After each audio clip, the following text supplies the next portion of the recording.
All right. Welcome to the Fall In Vets Hackathon Podcast. I'm Jamil, and we're here with Michael and Gladys. So yeah, these two are the winners from our previous hackathon for Team Alpha, and yeah, thanks for guys for joining. So yeah, I'll start with Gladys. Can you tell me a little bit about your background and what led you to the hackathon? Yeah, definitely. So, first of all, thank you for having us here. And yeah, my journey began when my family immigrated to the United States when I was just 11 years old. And back then, my English was very limited to like basic phrases like, hi, how are you? Or like, pepperoni, please. Really to just get by. But yeah, I had the essentials down. But the real challenge began when I stepped into the American classroom. And just as you would imagine, right? Classes are hard for me, for someone who's still trying to learn the language. And learning a new language while trying to keep up with academics was a daunting task. And I even failed my seventh grade biology class. If my biology teacher and my classmates from that time could see me now with a bachelor degree in molecular science developmental biology, they will probably be shocked. They would be like, what? Yeah, it was not easy to assimilate into a completely different culture, language, and environment given the little social capital we have as immigrants. And this often translates into like a lack of resources, support, and loss of direction, which could take a toll on one's mental health. And like many in my community, socioeconomic factors have restricted our access to mental health resources and culturally sensitive healthcare. And that's where my passion for mental health came from, like my very own backyard and community. So I joined a nonprofit clinic, AHS, as a mental health counselor in Oakland because I wanted to provide equitable access and a safe space for people while advocating for the success of youth, really sparing these kids and youth from the challenges I had to go through. And aside from the one-on-one counseling I conducted as a counselor, I also host like co-facilitated community workshops to break stigma against mental health. And these workshops really advocated for improved mental health practices, addressing various aspects that can affect one's mental well being and viewpoints on them while considering cultural, social, and environmental context.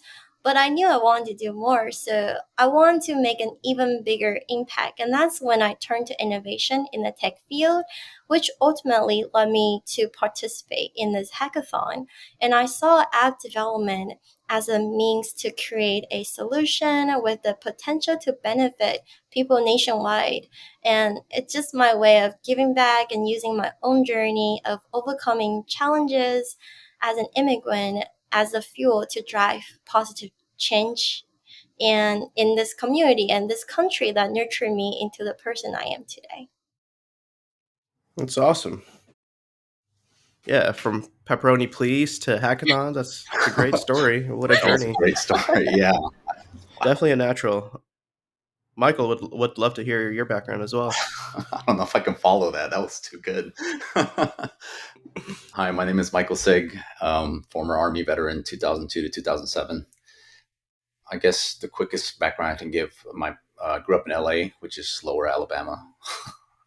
And I joined the military right after, joined the Army right after high school. I lived right outside of Fort Rucker, Alabama, which my parents also served. So it really influenced, I guess, my decisions because I didn't want to go to college at that time.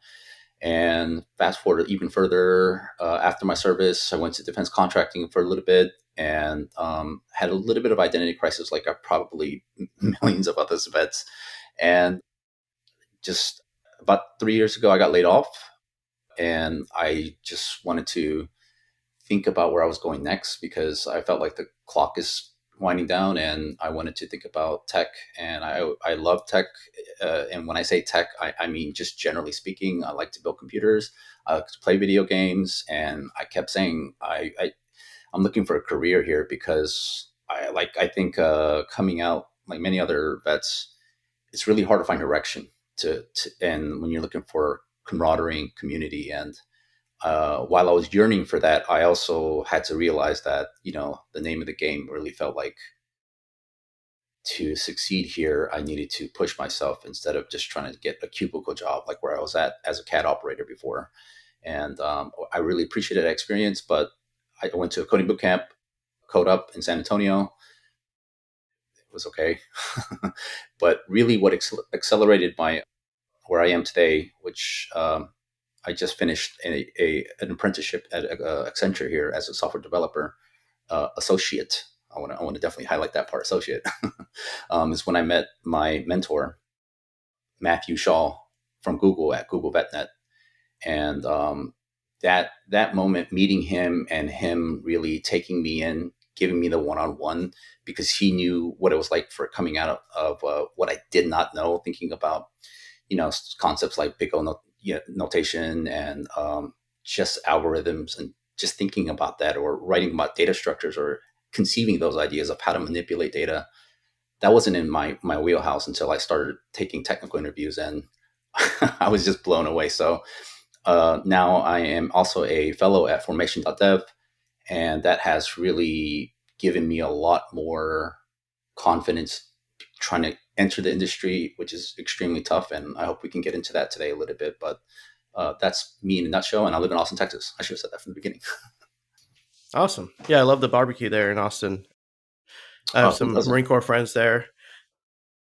Yeah. So I'm curious, you guys signed up for the hackathon and you guys get, into these teams, and, what sparked the idea for equine therapy, the horse therapy app that your team has built? Yeah. Gladys. Yeah, so actually I joined the team a little bit late. So when I joined, I had some ideas about like what I want to do for the mental health to help veterans. But at the time I joined, they has already like consolidated the idea for equine therapy.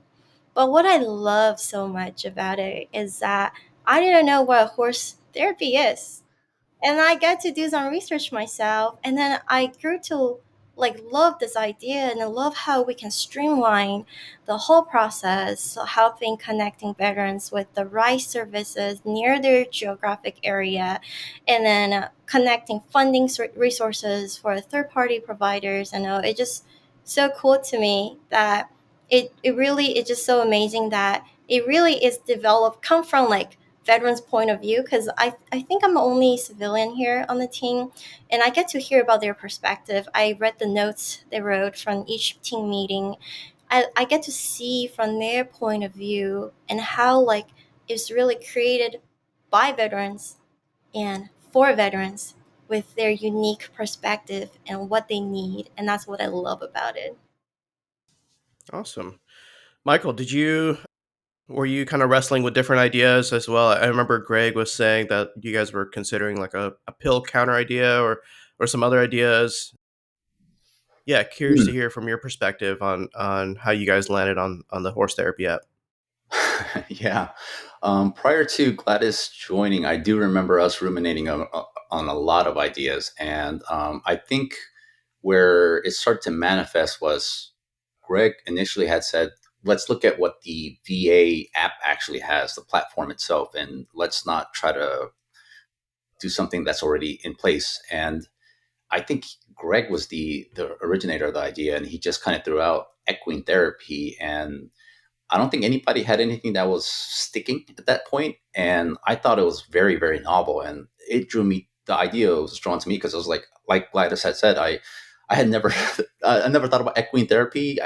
I derived some ideas from equine itself, hearing the word, but I don't think this is a well explored area. And I do think people, I'd say, like I'm 1984, and I think people in our age group are looking for alternative means of any kind of engagement coming off of COVID. So I was like, okay, this seems a lot more intriguing and novel than just making another to do app or something to integrate into another app. So, and really, when I started digging into it, I found it very interesting that the VA was promoting it, but they themselves just didn't have a network really meant for that. So it felt more like there was an initiative elsewhere than the VA coming in. Like maybe some ranch owners or something like that probably approached them and thought this could be a viable option. But yeah, I guess we could go into that later. But yeah, that's kind of how it came about. Cool. So you guys, come up with the idea, starting to formalize a bit. Talk to me about some of the challenges that you guys are running into and your approach to solving them. I know there's so many different kinds from designing to the actual, you know, implementing the development to kind of polishing the readmes and like the project, sort of descriptions and all that sort of stuff. But yeah, Gladys, do you want to take that one? Yeah, to preface it, this is my first hackathon. Like I mentioned in my journey, right? I went from like mental health counseling to want to do more. I dive into research, but then now like being in the tech world, developing an app is new to me. And to get my feet wet, really, like Greg knew this is like my first experience, and he asked me for my experience, and I say, really, like I'm the type of person who like I want to do something, I just go for it, right? I go for it, but I try to prepare myself. And at that time, I was taking classes from the free coding website. And then I just try to learn as I go. And Greg knew about it, and he as the leader of the team alpha, he really tried to make sure that I feel useful and that I get to like optimize like whatever I know, right? So what I know best is some coding, right? I want to practice more too, and that's why I joined here. And another skill of mine is designing. But I this is my first time in this team setting where I want to communicate with everyone, but then I felt like, oh my god, like everyone's so cool. I felt like I was the only one here with little experience. So at first it was intimidating for me, but then everyone was so welcoming. I remember like when I show the design, people will engage in discussion. And when I have problem with coding, I encounter so many problems when it comes to using GitHub as a first time user. And they're also helpful. Like I'll reach out to Greg, I'll reach out to like, Michael. I remember like maybe a few days before our hackathon, right? We're all like staying up until like super late, and we're just talking like, hey, like how do I solve this problem? So really like our what I appreciate a lot about this team is the way we communicate, the way we help each other out, and people making each other feel welcoming and comfortable even as the beginner here. Yeah. Very cool. Yeah, Michael, do you want to go next? Yeah, and Gladys, I have to say, I never felt that way. Like it's just like you felt like you were so put together, especially on the business side when you were making the ideas of how to form it. I was like, man, like this sounds like a lot more direction than what we have right now. So you Thank you know what you're you. talking about clearly when you're making, especially when you're talking about a high level of outlining maybe perhaps what it could be. And yeah, I would definitely say when we're talking about obstacles. I I mean, I can't pinpoint every single one, but I could definitely say that when it came to design choices, Greg was pretty much the architect of everything, and we kind of just kind of piggybacked off of his experience because I think Daryl and we didn't. I did not have. I'm going to speak for myself. I didn't have the experience that Greg had, and he did a fantastic job of just like putting things together and having a clear idea because it was his idea on top of that. And then so when it came to implementing and starting to draw it out, I felt like the the thing that I felt maybe because I have so little experience in the industry and I get gauged at stuff like runtimes and thinking about optimization, this was a hurdle I couldn't get past because just to get a little bit into the detail, I guess like I would always see, let's say for example, how we were getting the VA location websites themselves. We were hitting the endpoint. I think it's called API locations facilities or something like that. And when we were looking for any website that any regional location that could have that, we actually, instead of grabbing it and parsing it on a call, we just scraped it one time and then put it into a humongous array of 200. And really, what would have been much more effective is just actually thinking about, let's just say, since the website, the URL itself had a fixed link at the end and in the beginning, we could have gotten something like Houston, because the VA's website was very interesting because it has stuff like michaeldebakey.com, or I didn't say michaeldebakey.com, I said Houston.com, but there was stuff like North Texas. And then what falls into North Texas? Is that Amarillo? Is that Austin? Is that Lubbock? I don't know, right? So how we could have had a much better way of, and this is a woulda, shoulda, coulda, but it was design choices like that I don't want to say butt heads, but I felt very passionate about, because this was my first time. And if eyeballs were going to ever come onto this thing, I had something to prove in that sense that I wish we could have went into, because I really enjoyed doing the project overall. I'm very passionate about connecting with the veterans. And like Gladys had said something about utility earlier, I really care about at least being something tangible for people.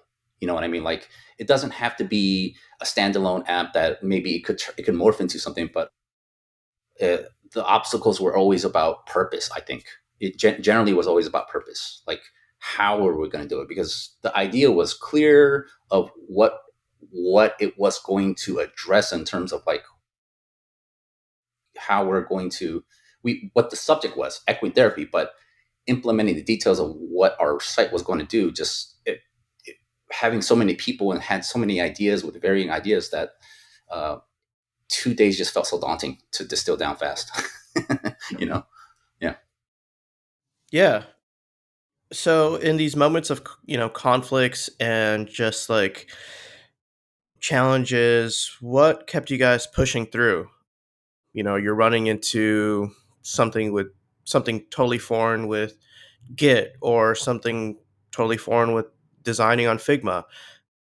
What made you guys stick it through and be like, I'm not going to log off. I'm going to continue to show up and put in effort. Yeah. Yeah, yeah, definitely. Just like what Michael said, we're here because we want to make a difference, especially using our unique perspective, our skill sets that we know of, and turn empathy into tangible solution. So with that passion alone, like, we're not gonna give up just because there's a little setback. We're gonna try our best and overcome that, and that's the resilience that everybody, especially like people who try and like put themselves out there and like like expand their comfort zone horizon, like we all have that, and I really appreciate that. Yeah. What Yeah. about you, Michael?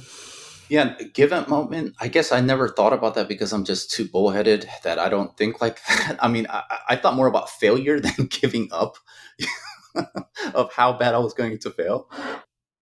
In terms of what kept me going is that I guess I knew why I came here. I really cherish time with vets. And just to give something a little personal, there is like, I didn't really have this sense of, I had grown up in the military community so often that I never really thought about my coming out. That I just remember coming out as an EVOR. And just to say also, I think all of us were enlisted. So I think that helped a lot.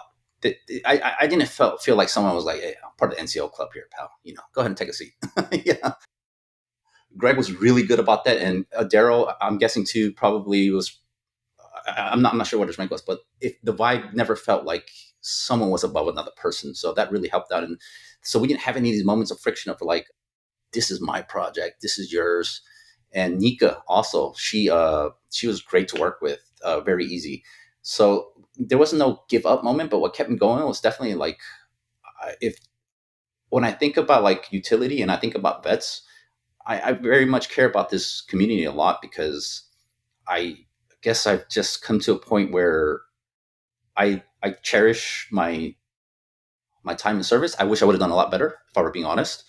but I really think about all the people that had come before me, and if there's some way I can try to find a way to make a bridge in any way, if that's it through the app or explaining the app or helping somebody make their own app or what, but that's what was on my mind and thinking like, all right, if this is a chance that we're around other vets doing something that we care about, and it just, I don't know. I don't think about quitting. I'm thinking about how can we optimize this? How can we truly make something here rather than just, you know, making some novel idea that we're going to throw at Y Combinator, which will never happen.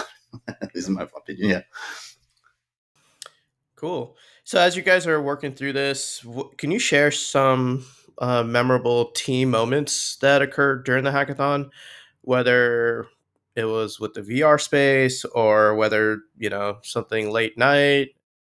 Any stories come to mind? Yeah, little moments here and there, right? Like the late night chat where like I remember like we're trying to finish our app and I encounter problems, so we hop into this like huddle call so I can ask questions, people ask questions, we can all figure things out together. And I remember one night like Michael and I was just like, Michael, how are you doing right now?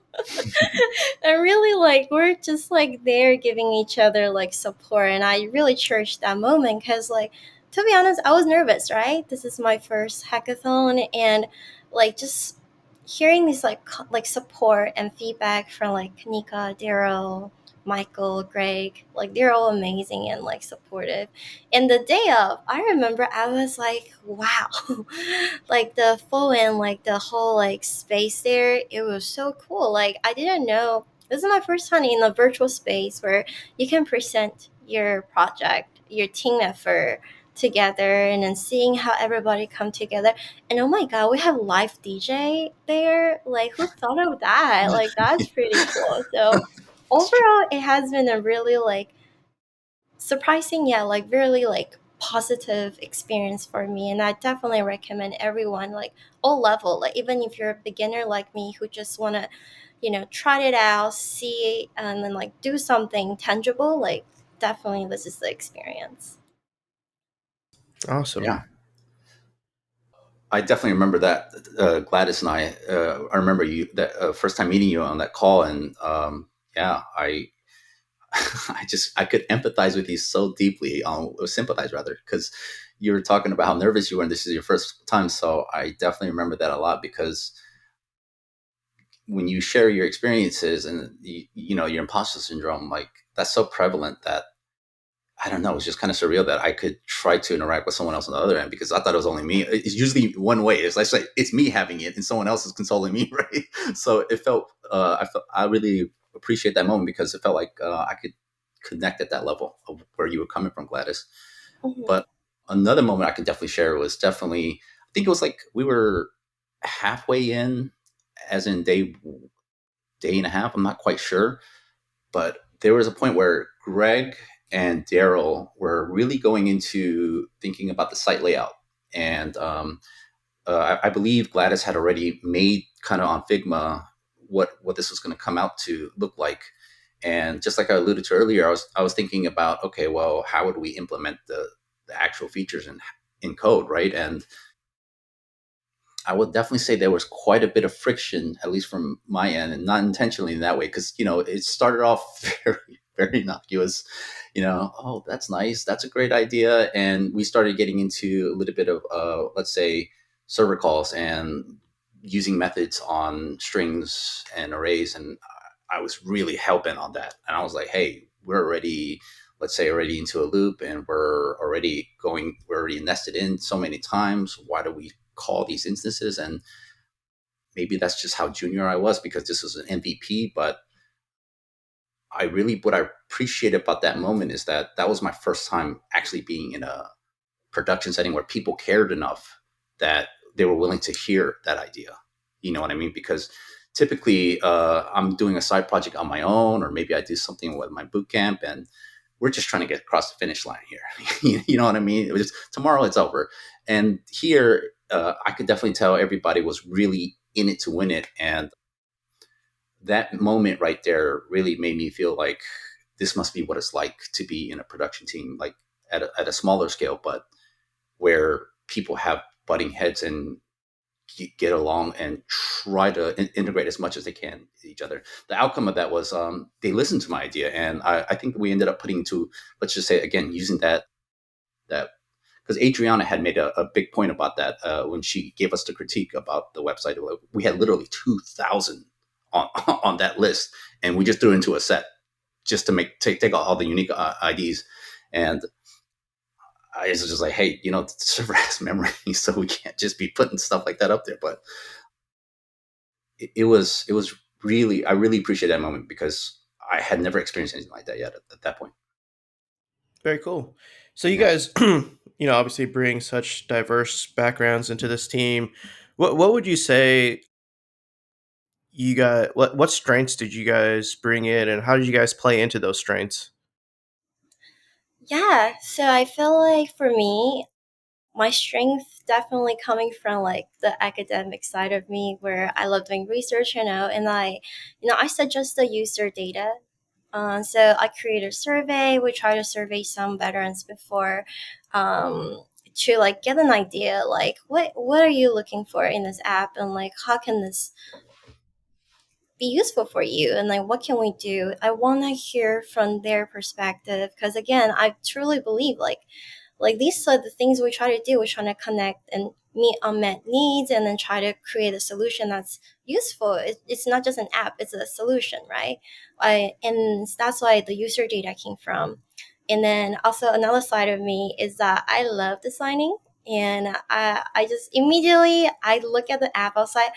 I want to design. I want to design the loading screen. I want to design the footer, like logo, and like I can't believe that like one day I can use my love for art, for design, and use that in a way where people could like connect with and use that app for something for a greater impact, and love it. Yeah. It's amazing. Yeah. And it came out that way too, by the way, Gladys. Like when you designed, especially our slides at the end and your Figma design. Like I think you were the one that came up with the phrase, "What are we galloping towards health" or something like that? Yeah. Gallop toward wellness. Yeah, to wellness. Yeah. So I was just like, I'm very, very opposite. I'm not typically, let's just say, front end or design oriented. I do consume and I love art in all expressions, but as you can probably sense at this point, I'm very critical of many parts, including myself. And in terms of strengths, that's not me to say, but I do think being inquisitive, I like to think of as a strength because the more complacent you become, and this is double edged, right? Like, so you can go down too many rabbit holes, but having that healthy obsession of thinking about, are we doing the right thing earlier, I feel has a lot of advantages more than disadvantages, because as you sharpen that skill, you know what is probably too deep over time. And I can't say I have a knack for that, but I think my biggest strength is I can at least say that, why are we doing this in terms of utility of, is this really worth the squeeze? Like, what's truly the MVP here? And I don't really like going down all optimizations, but if it's a 20/80 on our side with us take of our efforts 20, that's worth it to me, right? Like I think many people use that type of terminology, the Pareto so principles, and yeah, that's kind of where I think most of my ideas come from and of my framework of thinking, because time is the actual resource that is the most valuable and finite. Yeah. And yeah, like honestly, Michael, like you're amazing. Like for just keeping us grounded. Like you ask questions, you're not afraid to speak your mind, and I love that side about teamwork. We each see something that we think of, and how can we make things better? You push us to do better, right? By in your using your strength and you question, and we improve together as a team. Thank you. Really appreciate that. Don't hear that too often from my wife, at least. So how did you guys reconcile with disagreements or differences in opinion? How did you guys work through that? I feel like Michael should take the lead. Yeah, I think what really helped out is when we met earlier, that little bit of part of before we had said who's going to be the roles, getting to know each other, and we knew that we were military. So like when you talk to other vets, I feel like it's a lot easier to open up. We don't have to do like, oh, where are you from, and all the formalities. We just kind of start cursing, for we're being honest, and and just throwing out ideas out. Hey, what's your background? All right, nice. Let's go into the stories that really matter. And when it came to challenges, I knew there was no bad vibe, and everybody was coming from a good place. We were very much aligned, at least that we wanted to commit to making something useful first, and then defining what useful became kind of took out a lot of the edge. So like the incidents I was telling you about earlier, I had some parts where with Greg and Daryl individually and as a collective, as a group, but I don't think anyone ever felt like, at least I hope not, that it was too much. So it felt very open ended to ask questions. I don't think we dwelled on any point where we couldn't resolve them. So that doesn't mean that someone didn't speak up and say, "Yeah, that's really not a good idea." For example, I very much disagreed with Greg's idea of needing to crawl websites to find outliers of providers for the app. Like, let's say, for example, a lot of the actual so the VA facility has its own for equine therapy, but what we had to find external to it was that the VA didn't support was that there were already organizations that were vet owned, maybe ranches and stuff like that wanted to provide this service too. So we had to start looking for them. So there was so many .orgs out there. I don't know if they were all nonprofits or not, but it was very centralized. We were drawing from really big hubs. I think there was 3 or 4 that had consolidated by state that providers that wanted to engage in that activity. But I didn't really like the idea of crawling and keep looking through all websites for whatever the intervals would have been. And I felt like that's not worth our effort. Like, I mean, how do you conceive? Maybe this is just, I'm just too inexperienced, but I felt like that's not worth the squeeze. I mean, like, what are we going to find? 1 or 2 more sites that come to the table, maybe, and do we have their consent? Just kept going into a lot of these what if scenarios that I never felt like that was conducive to our time. Interesting. Yeah, definitely. It's just like what Michael said. It felt like really comfortable to like express your opinions, and never really like something that you cannot reconcile, right? Like, or like we definitely like work our differences through. Like for me, it's like when it comes to design, people have different options and different opinions, and at one point, like I remember I messaged Nika like privately. I was like, by the way, like I hope like our discussion just like I don't mean to step on your toes or anything. It just really like to share my opinions and everything, and yeah, like and we share how much we love like having each other on the team and everyone else. So nothing feels like it's like a hostile environment or anything. So Cool. So, how did you guys, well, after all the research that you guys have done and learned more about, equine horse therapy, how do you guys find that it's transformative or useful to veterans? yeah. So for those who don't know what like horse assisted therapy is, right? So we all heard of emotional support animals like our dogs and cats. And horse equine therapy is also known as horse assisted therapy. And that's where veterans can form connections and develop unique bonds with their therapy horses, which can serve as like a source of comfort and emotional support.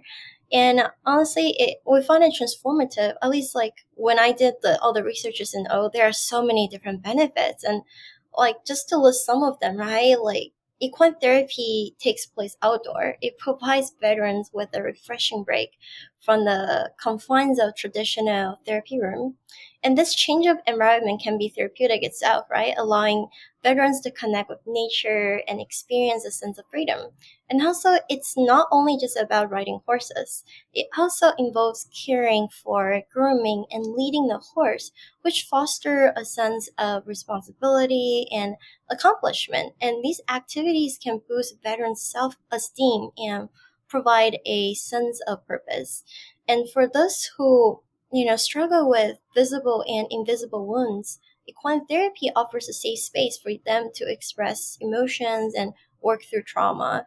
And it provides such a non-judgmental environment where veterans can learn coping strategies and build resilience. And really, like, essentially, like, it's just so transformative that for veterans, because it combines the therapeutic benefits of nature, animal interaction, experiential learning, and it just helps veterans heal emotionally, build valuable life skills, and rediscover a sense of connection and purpose. That's a great. Yeah, That's really good. that'll definitely leave an imprint. Yeah. You're What about you, definitely a Michael? consultant. You're definitely ready for being a consultant in some sense. Yeah. So, uh, how is it transformative? That's very hard to tackle. I think I guess I'll look from more what I think is practical in the sense of I'm not sure about transformative, but as notice more of my peers perhaps don't have kids or where I'm not trying to go too deep into philosophy or anything like that. It's just that being able to externalize yourself to something, be vulnerable without judgment, I think because so many people claim that they're introverted, where I think we're just lacking a lot of social expression. So when you see something like someone like Sebastian Younger tackling these things about tribalism and his experiences in the past, I really resonate with that, and I think many of us do because again, when we come out, I genuinely feel every time I talk to my friends, let's get together, let's do some of these things. I'll hear every little excuse under the sun of why we won't get together, and then we'll talk about why it's such a great thing to keep these relationships. With equine therapy, I think it's another version of that. So you don't have to just put up this part of being trying to look like the stoic guard that you are. It's more like there's something so tangible of a living creature there, and you getting some feedback of how you're treating it in the relationship, and being to interact with I think a living creature and being in that setting where it dwells outside of a computer room. Maybe this is just my experiences, but it means a lot. And it feels like there's a lack of judgment in the sense of like where there's a courtroom or perhaps even a peer review or performance review. It just feels serene, and just like going in nature, it just feels like it's therapeutic in that sense. So I don't know if it's transformative, but it definitely gets to a core, I think, of being out. I don't want to say it with a oneness or something like that, but there's just something about being out in nature and with creatures and them not being able to directly speak back to you. I'm sure if they could, they would probably be like, "Hey, get off my back, man," like something like that. Right? But being able to foster that relationship, I think, brings out more out of people than they realize because you do get time to be introspective, think about what you're doing to that creature and how you get to interact with it, and it's well it's what or its outcome because that's something I think we I think that most veterans that are missing in their lives genuinely. I genuinely believe that, and this is another great way to do this without people, but in a more open manner. So, how would you guys recommend veterans that are curious about equine horse therapy? What resources can they dive into to actually get up and running? Where would you guide veterans that are curious about this too? Yeah, first and foremost, I would say Gallop towards wellness. Our tagline, right? So really you can tap into our app because it's streamlined the process. It's designed to benefit everyone, including veterans, equine therapy providers, third party veteran friendly providers, and funding opportunities. And I don't think you can see this everywhere. Maybe you can see an app that connect you to a therapy services, but our app does more than that, right? We reach out, we include like funding resources so to make sure that everything is accessible. And our goal is really simple, just to make equine therapy ready for those who need. And also to just remind them it's okay to seek assistance, just like what Michael said earlier. Like we're all human beings, and it's essential to recognize that we all face challenges, and we just really hope that this app that we develop can serve as a safety net when you need it most, a source of support as you navigate towards healing through all the resources that you can find on on our app. Yeah. What was the exact question again? Because I was listening to all that and kind of got lost there. Yeah, basically, veterans that are curious about horse therapy, what resources can you Got it. direct them to, so they Got can it. get up and started. Got it. Oh Got my it. Got it. god, I really thought it's about our app. No, I mean, yeah, you could definitely point folks to the app. I'm just like, under the umbrella of horse therapy. Yeah. I Got it. see. Yeah. So I guess where our app really lacked in, but it had the spirit of, was that the VA itself, even though it makes mention of it, that was one of the best parts, I think, of that. I found that I think Greg had the idea of how the veteran could engage in these services. But one of my biggest arguments for our app was that we need to also, if we're going to, we need to foster the producer side too, right? We can't just have consumers. We need to think about how. And I noticed that on these .orgs, a lot of these, the VA didn't direct people to them where they had a lack of coverage, and I don't know what the hurdle was there. So one thing I did find was that they did allot some money to these initiatives, but like anything in the government, there's a lot of obligations, and so I found that paperwork, and I forgot the exact wording of it, but I think it was like alternative sports or something like that, categorically where it fell, and they had, I think, I wasn't sure. Was it $1 million or something like that? I don't know how much money comes into getting to that point, but to foster that relationship of starting that. So going to these .orgs would be truly the most effective way, because what I did when I started going through all these websites to see who had already been doing these things and trying to offer these services, I don't know if there was money involved or not, or they're like saying, hey, we'll give you free lessons one time or whatever. But if you really wanted to truly explore that, I would highly encourage anyone to go into. I guess I'll find those links for you afterwards and send them to you. But there was one site in particular that had literally A to Z, all states and all the ranchers that were participating said we were veteran friendly. I think that was the actual wording. They didn't say we directly give you service, but we are very open to those type of services. Because the VA, I think there was only two sites that the VA center itself, because when you go to the VA center's website, let's say Houston, and I think the other one was in Utah, it was very regional. So it looked like it was like a SharePoint or something like that, and they were managing it themselves, because the Utah website was phenomenal. They were like, hey, here's who our services are going through. Here's what it's about, how to book a time. And the VA's website, you couldn't do it directly there. They just gave another link.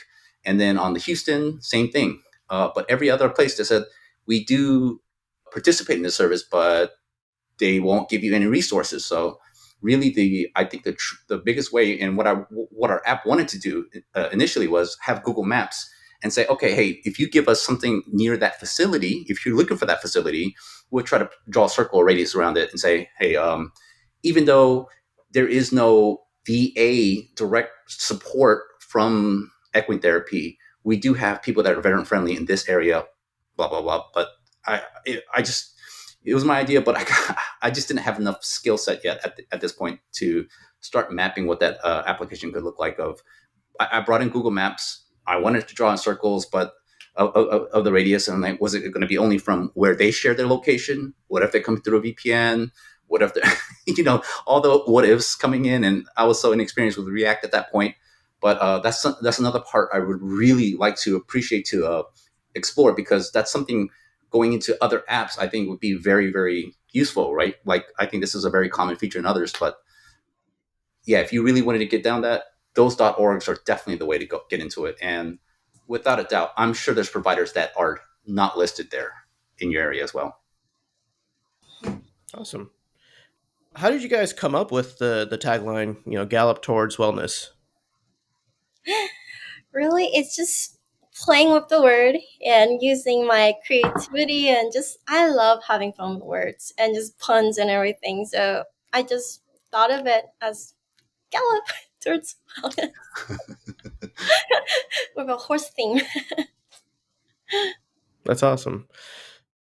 What are ways, listeners and, the veteran community and other communities, how can they help amplify the prototype that you guys have built? Well, Michael, do you want to answer first, or? Yeah. So please, if it's directed only towards equine therapy, I highly encourage anyone to look through our work already and use that more as a template of where we were going, because clearly it was a very MVP idea, but the spirit is there of what we were trying to do. So what I think the biggest challenges were defining is, how are we going to help? What does helping look like? And since we're not producers ourselves, we're more like maybe like an aggregator for this information. Are we crossing over other people's ideas? So right now, I think last I checked, we listed all the sites, gave them direct links to those organizations I just told you about, where we got all of our data for that were very veteran friendly.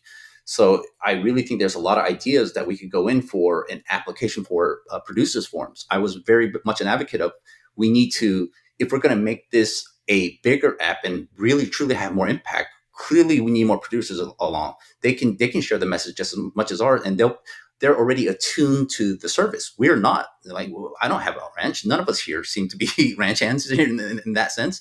So perhaps we should make this form, and the people that want to be part of this industry come online with the VA, get them the funding. The VA was clearly stated that, as long as you meet these requirements, we'll facilitate it. So I think that's a very big area where, if someone wanted to get involved, that could be a great big impact of truly making something here, because all parties are fulfilled in that sense. Exactly. And also, like, just check out our GitHub, and then like we have a lot of links.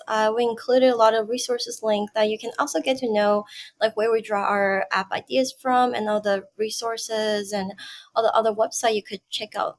And then also another thing is really spread the word about equine therapy. Like, advocate that in your network. Spread this, like, because we didn't know, right? We didn't know what equine therapy is, and so that, like, we, if listeners could advocate for the recognition and inclusion of equine therapy as like a viable, valuable option in veterans mental health care, it could really help ensure it become more accessible, even more widely recognized. And maybe by doing so, you could also help with better funding for equine therapy. Yes. Yeah, that's a great point. That's exactly what I was trying to get at, is that the more participation that comes into this industry, and I think it's so novel. Maybe it's not as novel as I'm trying to say, but I don't think it's on the radar of many veterans, right? Like, we're like, oh man, I'm going to go to the VA and go straight to the equine therapy, right? We're going to start galloping to our health. It's more like, dude, what did you know about? No, man, I never heard, right? Well, what's it about? Like, yeah, I love horses, or I just want to ride a horse. Maybe that's where the entry point is, to fall in love with equitherapy. Like, I don't want the notion of, like, you have to love a horse first, or you have to love it. It's just like, hey, have you had the experience? And if you get the experience, truly, maybe it could be transformative if you let it. And maybe it's not even your first time. You're like, it takes a couple times. It's another way to shoot the shit with other people, and you're like, hey, oh, sorry, sorry about cursing. Yeah, it just feel like we need to worry more about the producer side, though, like she said, because once that starts exploding, I think that's another entryway for more people to come into the program. And I really think someone could make an extension out of that a lot more than what we did. Just making you come to our site. Maybe we could find a plugin or something like that would be an interesting way to explore. Cool. Yeah, we can definitely curse here. It's totally fine. Going beyond the app, well, how do you guys think tech will further help access to mental health? Yeah, technology definitely holds potential, right? Significant potential in enhancing mental health support for veterans. like mobile app, right? Telemedicine, virtual therapy sessions. It can all break down geographical barriers. Like during pandemic, actually, telemedicine is what we use. Like when I was doing mental health counseling, I was able to conduct virtual counseling session, and hopefully, like more people and like with artificial intelligence and like data analysis can help also identify like veterans at risk and tailor more preventative intervention to their specific needs. And also like wearable technology too. I envision, like more people tap into that, trying to like maybe like a watch or like something to help managing their mental health condition in real time. And yeah, like what are your thoughts, Michael? Yeah, I guess my first part is I think this is applicable to everybody that when it comes to mental health, especially tech, without a doubt, is the tool set of everybody. Every company is expressed through tech in this day, if you ask me. And but in particular to veterans, I would definitely say we're not exactly technology inclined in the sense of we're technology first in our thinking, especially perhaps groups before me. When I go to the VA, I don't really see a lot of Apple Watches out here and pick out their VR, AR walks, and they're just going straight down the line. But that isn't to say the other part of this is that for vets, I think when we think about mental health and that type of accessibility, we really hone in on the VA. VA is like where we like, everything is encompassed in the VA, and I think we're at odds when we start only coupling only the VA to our wellness, because I think it's a valuable service without a doubt. Do not get me wrong; it is all encompassing, and it has and the facilitators are amazing, but I do think we have to realize there's a reason why we give the nickname the Beast to that system. Is that if you're talking about individualized services, that is going to a little bit fall on us. And when we think about how tech will further that, I think it will really have to be much more of an initiative on our end. Like your was a Team Rubicon founder there himself. I had heard of that organization many times and seeing, and I've seen infinite amount of groups like that, and it's those initiatives that truly drive people forward. And what tech will do is at least connect us, but I think other than maybe like using ChatGPT for coding purposes, if you're trying to get into tech, I'm not sure if that's where we were trying to go, but mental health portions, the biggest part is I really think it's just at least connecting that way.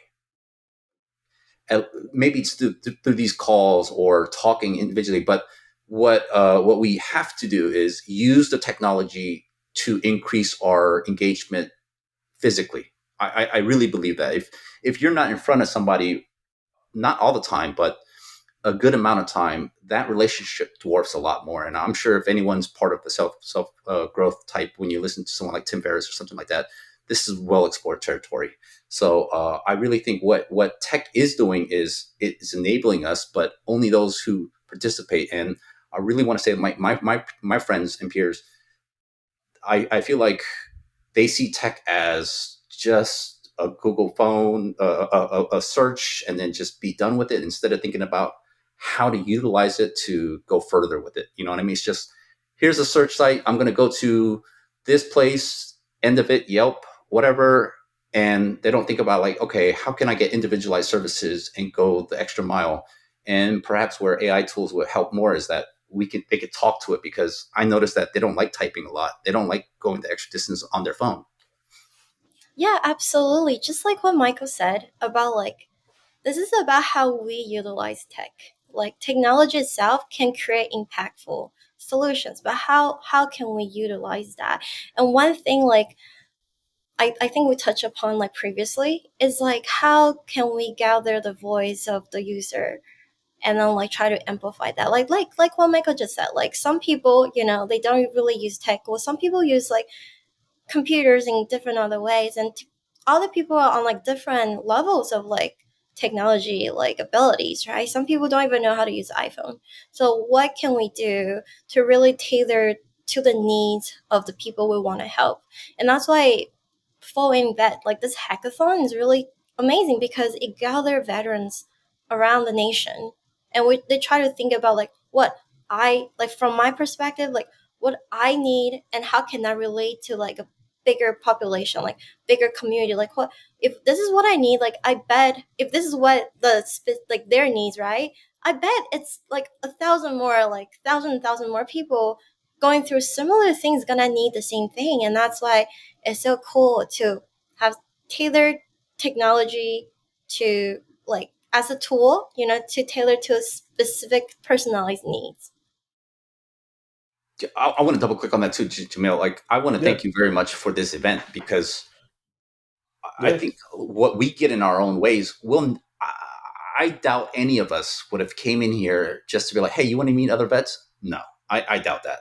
But what this event got us to do is, it's like just. I have so many friends. I think, man, you know what? If I would have not been doing push-ups with these dudes, I don't think we would have ever been friends. Honestly, because we have such varied backgrounds. But when you're getting messed up and doing the same things everybody else is doing, it's just like those barriers go away. And I highly encourage that when we're talking about tech and well-being, and they need to take not they. I hope veterans explore the idea that it doesn't need to be someone giving you the solution, that you also see opportunities like this of your development to be what the well-being needs to be. Because a lot of us, I feel like, are very so prone to, I'll see guys and like, oh man, I'm trying to get that 100%. I'm trying to get that extra 10%. And I'm like, hey, look, man, the margin of difference you getting, even with the back pay or whatever it is that you're trying to do, I'm not saying you don't deserve it or anything like that. What I'm trying to say is it really worth that extra amount that you're trying to do when you could be doing self-expression? Because if time is the factor, if you're talking about well-being, I strongly believe that utility is what well-being really is for you. That's what happiness is. And when you get to externalize that and impact other people, even if it's not like, oh, I made a great app that you're using, but like, I really appreciate those experiences. That is mental health and what tech is doing, because it's giving us tool sets that I think many of us people, as people, don't have. Like, for example, if you don't know how to code very well, like myself, I don't think ChatGPT gives the best code, but it's better than hounding someone that has a little bit of time and just saying, "Hey, how do you go through a for loop?" Something small like that. You know what I mean? Yeah. So sorry. No, you're fine. Yeah. So as we wrap up here, I'd love to know if you guys had a specific workshop or speaker that we had during the hackathon that sticks out to you guys. Just to kind of refresh, we had a speaker from Uber. We had Jake Wood as our fireside chat keynote he's the founder of Groundswell and Team Rubicon. We've had a mental health professional. We've had workshops on like job tactics and strategies. We had a social media workshop by David Wayne. We had a meditation sort of session, which was awesome as well. Yeah, would love to hear your feedback on any of those. I just want to honestly big shout out to like everyone who gave a talk during the hackathon. I think it's just so useful. They speak from their experience, and they really show us like what resilience and what like pushing through and finding ways is possible. And they really come back and trying to give back and give more resources and showing us like their path and like what if you want to like going through similar path, like what can you do. And honestly, like, the coaches are really nice too, Adriana, and super nice. I remember like she asked like, "Hey, like after we won the first place, she's like, "Hey, do you guys have a minute? Let's chat." They provide great mentorship. They so welcoming, so supportive, giving great advice tailored to our app. How can we make our app even better? How can we even like commercialize it? Or like how like what are the things that we should like be proud of, like during this process within the team dynamic. And we get to listen to all these feedback that I find I'm just very grateful. And those are very invaluable too, like our own personal growth as well. So. Yeah, Adriana is definitely the best. Glad to have her on board. Yeah, what about you, Michael? She was fantastic. Yeah, I really I didn't even think about that sphere. So that shows you how Gladys is thinking. I really appreciate that shout out. Yeah, Adriana was super. She took a lot of time for me too, and I really appreciated her taking me in as a mentee for that time period. And again, I appreciated everyone being there, especially Jake Wood was someone I don't think I would ever been able to see, because I mean, like when you see Team Rubicon founder and Groundswell, I'm like, well, I'm never going to talk to that guy. Just to see him in front of us. And I want to give a big shout out to Michael Pett. Was that his name? Michael Pett? Michael from Uber. And because I got to take a test after that, which I bombed, but I really appreciated get to see what the name of the game could look like from Uber. And one that really stood, I think his name was Ted Benson.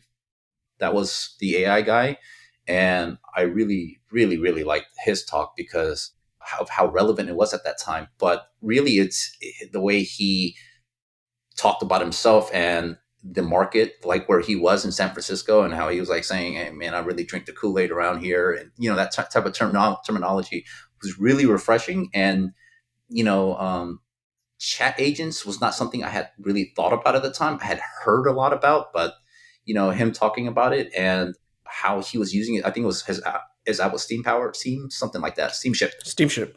Yeah, Steamship, and how I was it just felt like he was very open to engaging with us. And I was like, man, that's crazy. This guy, I believe he's an MIT graduate. And I'm like, this is mind boggling. Why are you trying to help us little guys down here? Like, you got something better to do, right? But he, I just can't thank him enough for opening my eyes to what, different chat agents could look like and what he was trying to do. And him even willing to, someone had asked, I remember, hey, can I call you or can I get you on the line?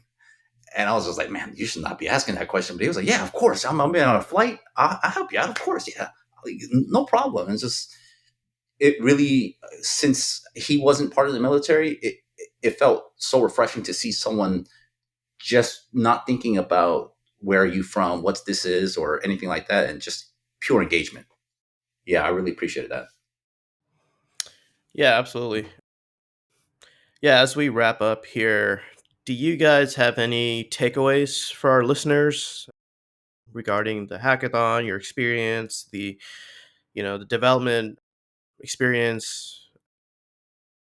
Yeah, kind of open-ended here. Yeah, really, my key takeaway for our listeners today is really take action, right? Take action and always aim to make the most significant impact possible. Like many of us here have stories of resilience and empathy, and the real magic happens when we transform that empathy into meaningful action. And when we channel our empathy into action, we have the power to create solutions that truly matter. And in this hackathons, the app that we develop, and along this journey of making a difference, you will have the opportunity to connect with incredible, resilient individuals who share your passion for change. And that's what happened during this hackathon when I met my teammates and all the other amazing speakers and coaches that we met along the way. And they will inspire you just as much as you inspire them. And as you work together, your compassion will not only impact the lives of others, but will also enrich your own personal growth and resilience. Yeah, I would definitely want to say if you are a veteran and listening to this and you're interested in tech, I can't say enough about Fall In. I genuinely mean that's just not because I'm here. It's just that I have tried to join many other hackathons, and there's a registration process, and they vet you, which is a good thing. But if you're a veteran yourself and you're listening to this and you've only just thought about, oh man, maybe I should. I hope you, whenever our next event is, come here, because Adriana herself was a past participant. The quality of the speakers here, the willingness to engage at all levels, from participants, mentors, everything. Like, this was such a welcoming place in the sense of like, hey, we're here to grind, get things done, and to get things across the finish line. Seeing the other teams compete, seeing their awesome products, man, like that guy with the journal with the AI, Gigabrain. I have no clue how you could come up with something like that. That's it. I was just genuinely shocked. Like, you guys did that in 2 days? Like that's mind blowing, right? But I hope, like Gladys reinforces, that please take action rather than contemplating, because it might give you that quick dopamine hit of like, oh, I could do that.